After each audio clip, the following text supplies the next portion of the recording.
En este vídeo vamos a resolver algunos ejercicios propuestos como modelo de examen de la parte de cinemática elemental, en concreto vectores y su descomposición, movimiento rectilíneo uniforme y uniformemente acelerado, así como ejercicios que lo involucren, en concreto de caída libre. Bien, vamos con este primer ejercicio. Nos pide calcular las coordenadas de un vector, llamaremoslo v, que tiene un módulo, una longitud igual a 8 y forma un ángulo de 30 grados con el eje y, esto es importante, en la dirección del tercer cuadrante. Esto significa que tomando estos ejes y este origen de coordenadas, el vector del que hablamos es un vector que tiene una longitud de 8 y este ángulo de aquí, el que forma con el eje y, es de 30 grados. Bien, esto lo podríamos hacer con trigonometría simplemente, o sea, pillamos este triángulo de aquí, que es un triángulo rectángulo, y sacar las componentes, componente y componente x, ambas serían negativas porque va hacia abajo y hacia la izquierda. Tomaríamos la hipotenusa, esto es 30 grados, pues en este caso la y iría con el coseno, que es el cateto contiguo, y la x con el seno por ser el cateto opuesto. En general, las componentes de un vector vienen dadas por v por coseno y v por seno, con un signo que indica en el primer caso si vamos hacia la derecha o hacia la izquierda, en el segundo si vamos hacia arriba, hacia abajo, y siendo este ángulo el ángulo con el eje x. Fijémonos que aquí, como el ángulo que nos daban era con el eje y, se nos han intercambiado seno y coseno. Bueno, pues otra opción distinta de la que habíamos planteado al principio es coger el ángulo con el eje x para hacerlo siempre igual, sería 60, y entonces el vector que buscamos sería menos 8 por el coseno de 60 grados y menos 8 por el seno de 60 grados.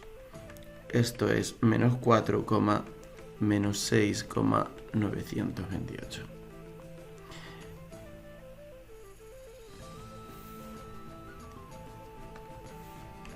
En el segundo ejercicio se nos pide sumar todos los vectores que aparecen aquí indicados en esta figura. Llamaremos a esta suma vector S.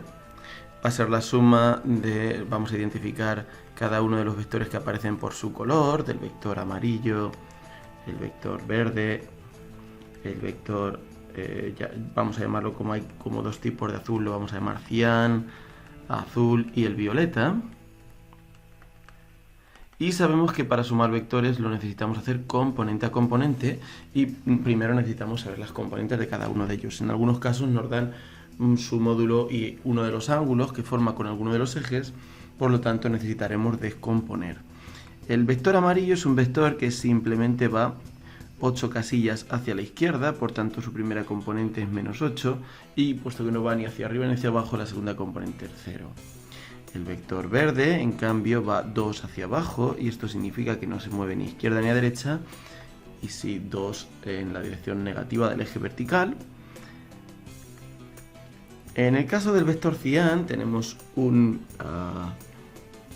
ángulo de 50 con el eje y, podemos trabajar con el complementario que es de 40, que es el ángulo con el eje x, y entonces me queda, puesto que tenemos que el módulo es igual a 5, nos quedaría 5 por el coseno de 40 grados y 5 por el seno de 40 grados, pero ahora con dirección negativa ya que va hacia abajo. Y sustituyendo números, esto sería aproximadamente 3,83 y menos 3,21. El vector azul va 7 hacia la derecha y 1 hacia abajo, con lo cual es el vector 7 menos 1. Y finalmente el vector violeta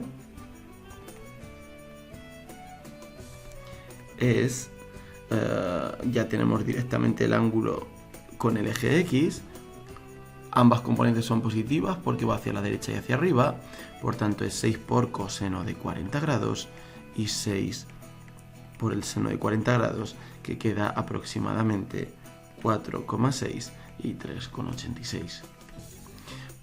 Ahora sí podemos sumar todo. El vector S es sustituyendo el 8,0, perdón, el menos 8,0 más el 0 menos 2 más el 3,83 menos 3,21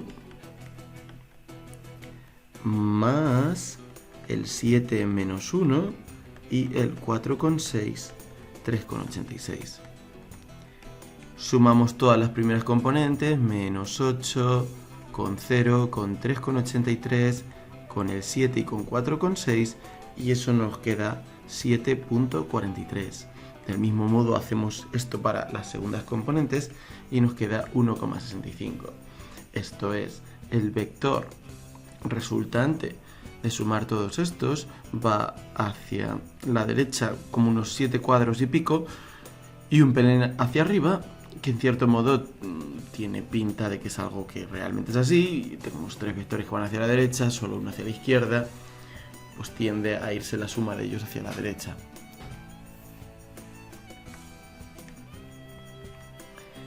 En el ejercicio 4 se nos muestra una gráfica velocidad-tiempo, velocidad en el eje Y y tiempo en el eje X para dos cuerpos, uno que llamaremos el cuerpo que tiene una gráfica rosa y otro que tiene una gráfica azul. ¿Vale?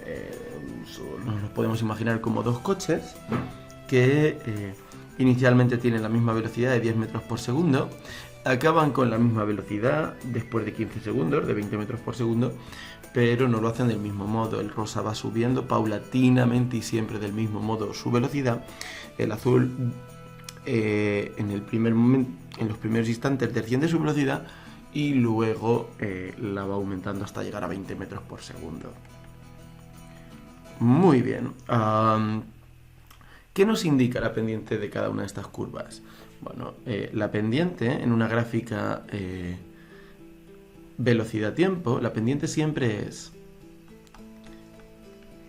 el cambio en la magnitud que representamos en el eje Y partido del cambio en la magnitud que se representa en el eje X.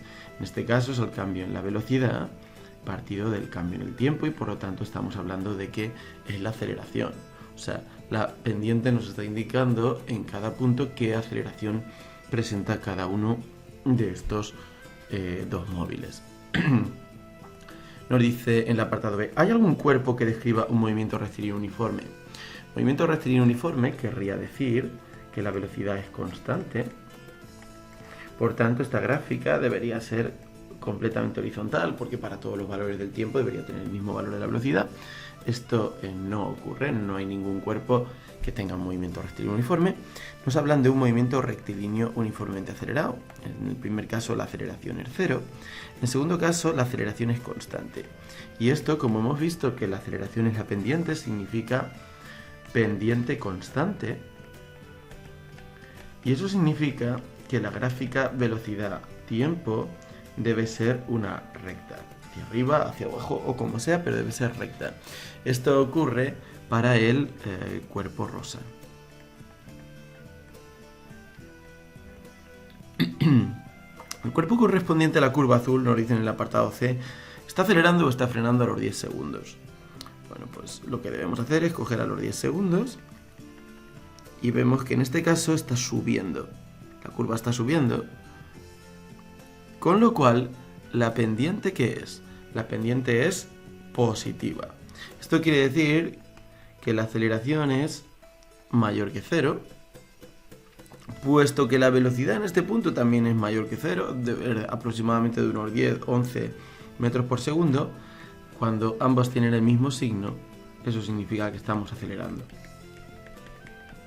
Otra manera de ver esto es que la velocidad en valor absoluto está creciendo. Por último, nos dicen en el apartado D que cuál de los dos cuerpos recorre una distancia mayor en estos 15 segundos. Bueno, es evidente que la velocidad del cuerpo rosa es en todo momento mayor o igual que la velocidad del cuerpo azul, y como pasa al mismo tiempo para ambos, eso significa que la distancia que recorre el cuerpo rosa es claramente mayor que la que consigue recorrer el cuerpo azul. Otra manera de argumentarlo es que la distancia, recordemos, nos la da el valor del área bajo la curva, y claramente el área es mayor para el cuerpo rosa que para el cuerpo azul.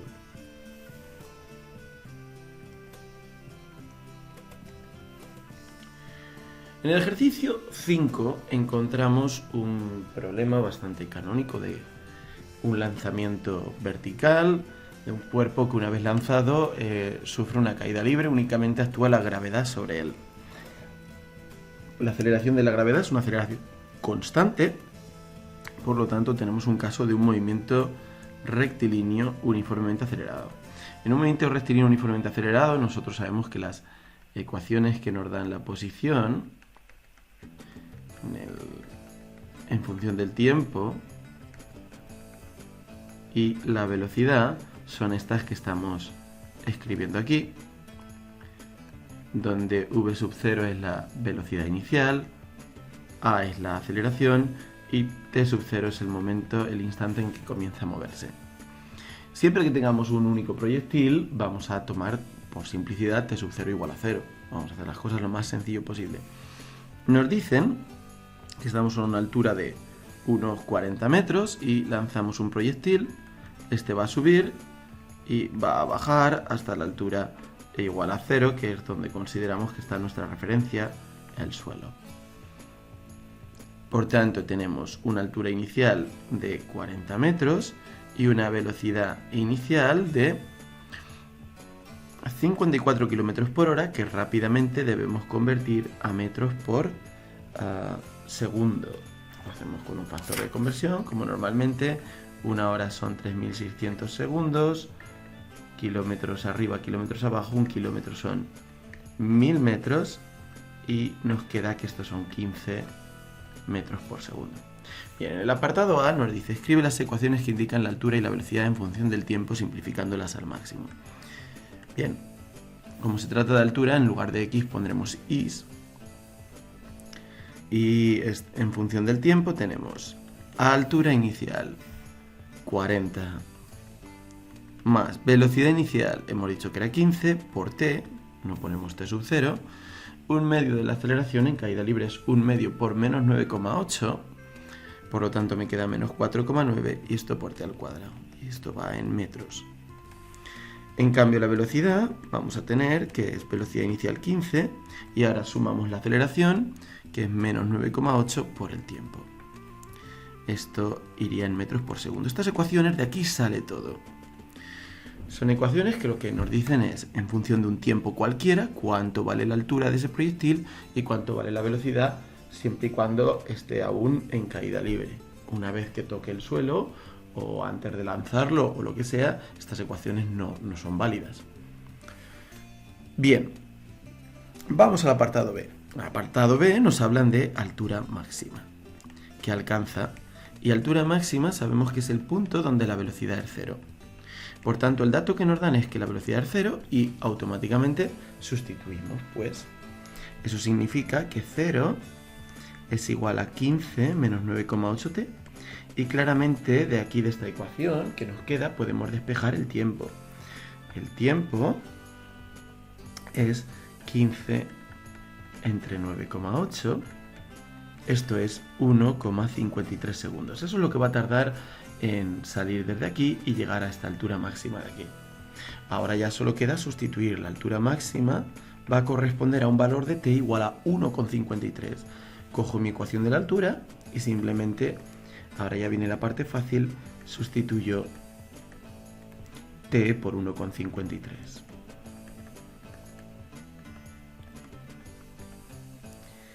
¿Qué me queda aquí? Me queda 51,48 metros. Esos 51,48 metros son con respecto a lo que yo llamaba I igual a 0, con respecto al suelo. Evidentemente el cuerpo solo ha subido en realidad 11,48 metros. En el apartado C se nos habla del tiempo que emplea en llegar hasta el suelo. Bien, en el suelo, ¿qué es lo que sabemos? En el suelo lo que sabemos es que el valor de la altura es 0. Eso es lo que caracteriza ese momento. A veces nos puede confundir pensar que la velocidad es cero, pero eso es una vez que ya toca el suelo y a partir de ahí nuestras ecuaciones no valen. Por lo tanto, sustituimos en la ecuación de la altura la y por 0, nos queda una ecuación cuadrática. El coeficiente de mayor grado es menos 4,9, el siguiente es 15 y el término independiente es c. De aquí despejamos t con la fórmula habitual, menos b más menos la raíz de b al cuadrado menos 4 por a y por c, y todo esto partido de 2 por a. Simplificando lo de dentro de la raíz y calculando cada una de las dos soluciones, vemos que hay una que nos da negativa, nos da menos 1,71 segundos, que correspondería a que estas ecuaciones no saben distinguir ir hacia adelante en el tiempo, ir hacia atrás en el tiempo. Por lo tanto, esta no es válida, no podemos ir hacia atrás en el tiempo. Y la otra solución que nos queda es 4,77 segundos, que este es el tiempo que tardamos en llegar al suelo. Habíamos empleado en subir hasta arriba 1,53. Vamos a emplear otro 1,53 por simetría en llegar de vuelta al proyectil hasta aquí abajo, que habrán pasado unos 3 segundos y pico, y luego recorre 40 metros. Los recorre más rápido porque, claro, esto va acelerando hacia abajo en aproximadamente 1,7 segundos. Muy bien, nos pide también la velocidad con la que aterrizará. Bueno, una vez que sabemos el tiempo, calcular la velocidad es simplemente sustituirlo. La velocidad, digamos, de aterrizaje, o sea, justo antes de pegar, corresponde a poner t igual a 4,77. Y esto nos queda menos 31,75 metros por segundo, que es negativa porque, claro, el cuerpo está bajando en el momento en que llega. Apartado D.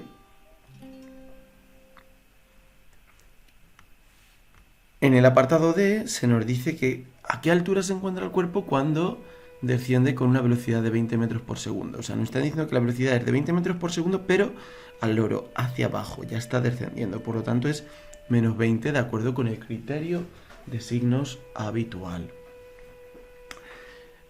Bien, pues este es el dato que nos dan, igual que antes habíamos dicho nuestro dato es v igual a 0 y sustituíamos, o nuestro dato era y igual a 0, ahora nuestro dato es v igual a menos 20, lo metemos en la ecuación de la velocidad, menos 20 es igual a 15 menos 9,8t, pasamos 9,8t al otro lado y también el 20, nos quedaría 9,8t es igual a 35, y por tanto el tiempo es 35 entre 9,8, que son 3,57 segundos. O sea, a los 3 segundos y pico pasaría por aquí y un poquito más abajo, ya con una velocidad algo mayor. Bueno, pues vamos a ver a qué altura. Sustituimos la altura.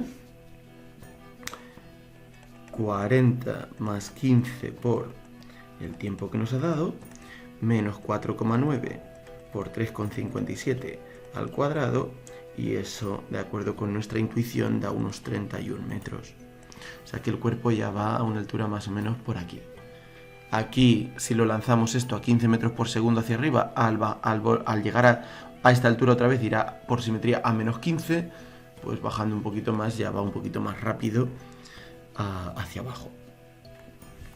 Y por último, el apartado E. El apartado E puede ser un poquito más complicado porque es un problema donde se ve involucrado un segundo cuerpo. Nos dice que un segundo más tarde lanzamos desde el suelo hacia arriba un cuerpo con una velocidad de 72 km por hora. ¿Y a qué altura se cruzan? Más complicado porque este segundo proyectil que lanzamos desde el suelo, vamos a llamar el proyectil 2, a este de aquí lo podríamos llamar proyectil 1, y en sus ecuaciones vamos a poner la altura del 1 y la velocidad del 1 para no liarnos. Bueno, pues ¿qué ocurre? Que la altura inicial es 0, la velocidad inicial es 72 km por hora, que haciendo un factor de conversión como el de antes nos da 20 metros por segundo, pero lo que cambia ahora es todo caída libre igual, pero el tiempo en que comienza a moverse con respecto a el cero del cronómetro que habíamos puesto antes es de 1 segundo. Por lo tanto, eso influye en nuestras ecuaciones de movimiento. Pondremos que la altura del cuerpo 2, en función del tiempo, es altura inicial 0, no la vamos a poner, velocidad inicial 20, pero ahora en lugar de poner 20t, tenemos que recordar que aquí va t menos 1. Y en lugar de poner menos 4,9t cuadrado, como hemos hecho antes, es menos 4,9 por t menos 1 al cuadrado. Aquí tenemos una identidad notable. Esto es t al cuadrado, primero al cuadrado, más segundo al cuadrado, menos doble del primero por el segundo. Seguimos simplificando un poco.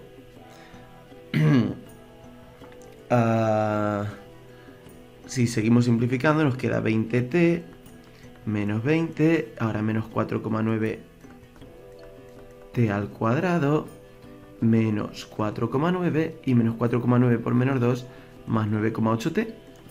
Juntándolo, nos queda finalmente menos 4,9t al cuadrado, más 29,8t, juntando este 20 y este 9,8 con t, menos 24,9, esto en metros. Y del mismo modo, podríamos sacar la ecuación de la velocidad. Ahora, en el momento en que se cruzan, en el cruce que tenemos que las dos alturas deben ser iguales. Con lo cual, sustituimos la expresión de cada una de las alturas. Y ocurre algo que es altamente beneficioso, es que como la aceleración de los dos cuerpos es la misma, es caída libre, y la aceleración está relacionada con el término de mayor grado, este se cancela, es igual a ambos lados de la ecuación. Si pasamos los números con los números, menos 24,9 al otro lado nos queda aquí 64,9, las t's con las t's, esto es igual a 14,8t, el tiempo nos queda que es 64,9 entre 14,8. Esto es 4,38 segundos. O sea, se cruzan cuando ya está a punto de caer el primer cuerpo.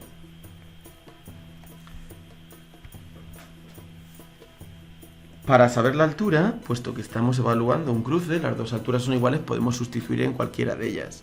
La altura a la que se crucen, por ejemplo, si lo sustituimos en I sub 1, nos quedaría 40 más 15 por 4,38 menos 4,9 por 4,38 al cuadrado, y esto nos da una altura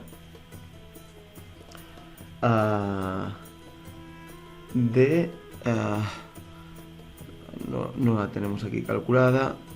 Bueno, la que diese creo que es aproximadamente unos 10 metros, porque esto es más o menos 16 por 5, 80, 15 por 4, 60, unos 15 metros aproximadamente, no lo tenemos aquí calculado.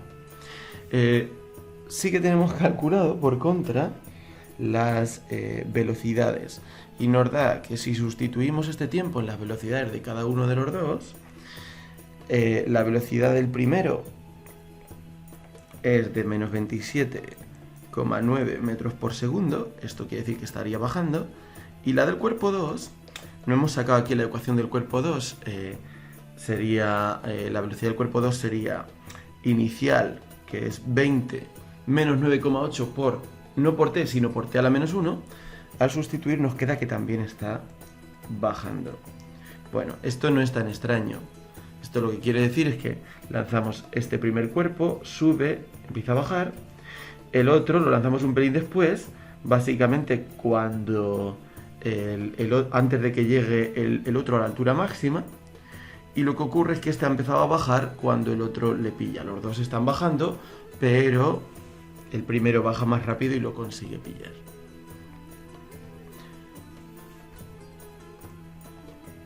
Y para acabar, vamos con un problema de movimiento rectilíneo uniformemente acelerado. Nos dicen que hay un vehículo que comienza a frenar y se para por completo en 20 segundos y durante ese tiempo de frenado recorre medio kilómetro, o sea, 500 metros. Dicho de otro modo, o sea, la situación que se nos plantea es, tenemos aquí este coche, inicialmente, pues ponemos que el tiempo inicial es 0, la posición inicial es 0, por tomar un origen de referencia tanto en tiempos como en espacio sencillo. La velocidad inicial no nos la dicen, no nos dicen a qué velocidad va. Solo nos comentan que al final se frena por completo y eso significa que su velocidad es igual a 0. Aquí han transcurrido 20 segundos y la posición en la que se encuentra después de haber recorrido 500 metros es, pues evidentemente 500, ya que partía de 0. Bien, y nos piden la aceleración, que entendemos que es constante, porque frena uniformemente. Luego hay dos incógnitas, y esto significa que vamos a tener que tirar de las dos ecuaciones del movimiento rectilíneo uniformemente acelerado. La ecuación de la posición, ponemos ya directamente t en lugar de t menos t sub 0, ya que el tiempo inicial es 0, y la ecuación de la velocidad. ¿Qué tenemos? 500, este lo podemos tachar, es igual, sustituyendo a v sub 0 por 20, más un medio por a y por 20 al cuadrado.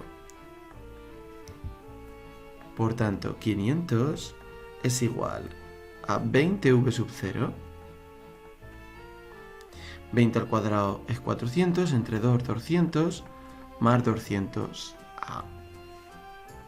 En la ecuación de abajo es más sencilla, nos queda que la velocidad final es 0, y esto es igual a la velocidad inicial, más la aceleración por 20. Por tanto, podemos despejar v sub 0, por ejemplo, que nos queda que es igual a menos 20a. De aquí vemos que como la velocidad inicial va a ser positiva, nos queda evidentemente la aceleración negativa, ya que es una aceleración de frenado. Bueno, pues sustituimos en esta ecuación y por tanto 500 es igual a 20 por menos 20a, estos son menos 400a, más 200a. Por lo que 500 es igual a menos 200a y la aceleración queda igual a menos 500 partido por 200, o sea, menos 2,5 metros por segundo al cuadrado. Si nos pidiesen, por ejemplo, también la velocidad inicial, simplemente sustituiríamos aquí menos 20 por menos 2,5, nos queda una velocidad inicial de 50 metros por segundo, esto es unos 180 kilómetros por hora. Por eso con una aceleración que no está bastante mal, tarda medio kilómetro, tarda 20 segundos en conseguir pararse por completo.